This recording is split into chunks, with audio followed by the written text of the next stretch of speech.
Okay. నమస్తే madam. నమస్తే, చెప్పండి.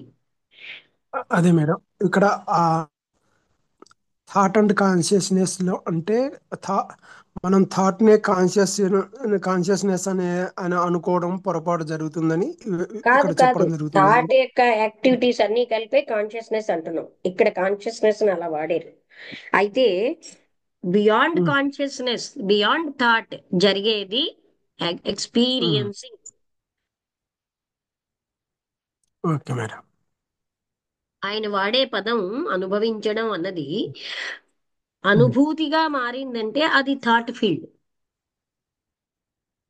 అక్కడనేమో యాక్షన్ ఎక్స్పీరియన్సింగ్, యాక్షన్ ఒకటి ఉంటుంది, ఆ అనుభవం ఒకటి ఉంటుంది, అంతే కదా మేడం అక్కడ. అనుభవించడం, ఎక్స్పీరియన్సింగ్ అని వాడుతున్నారు. ఆ, అనుభవం అంటే అనుభవించడం అది ఆల్రెడీ థాట్ ఫీల్డ్. గతం. అవును మేడం, అవును మేడం. ఓకే మేడం, అర్థమైంది మేడం. Thank you madam. ఇంకెవరైనా ఏమైనా క్వశ్చన్స్ అడుగుతారా?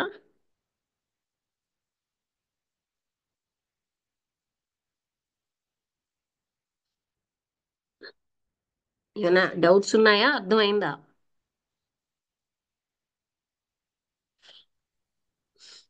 అర్థమవుతుందమ్మా. అర్థమవుతుందమ్మా.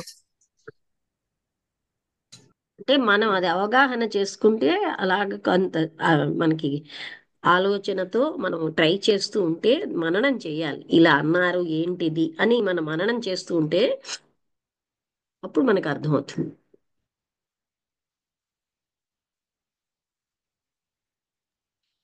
అయితే ముగించేద్దాం అంటే ఇవాళ టాపిక్. ఆలోచనల్ని అమ్మ చెప్పండి. ఆలోచనల్ని అవగాహన చేయటం వలన మనకి అర్థమవుతుంది అంటారు. కాదండి, ఆత్మానుభూతి అని మనం అంటామే. ఆ ఆత్మ అన్న పదం ఉమ్. వాడరు గనక ఆలోచన కావలే, అనుభవించడం ఉంది. ఏ క్షణం కా క్షణం అనుభవించడమే ఉంటుంది కానీ అది గతంగా మారదు. ఏ అక్కడ యాక్షనే ఉంది ఓ. కానీ యాక్టివిటీ లేదు. ఆలోచన ఫీల్డ్ లో జరిగేదంతా యాక్టివిటీ అంటున్నారు. అది అనుభూతిగా ఓకే అమ్మా, ఓకే. మారుతుంది, జ్ఞాపకంగా మారుతుంది. కానీ ఆలోచన కావల అది అనుభవంగా మారదు. ఏ క్షణం కా క్షణమే. ఓకే అమ్మా. అర్థమైందా? అర్థమైందమ్మా, అర్థమైంది. అయితే ముగించేద్దాం. అందరికీ నమస్కారం.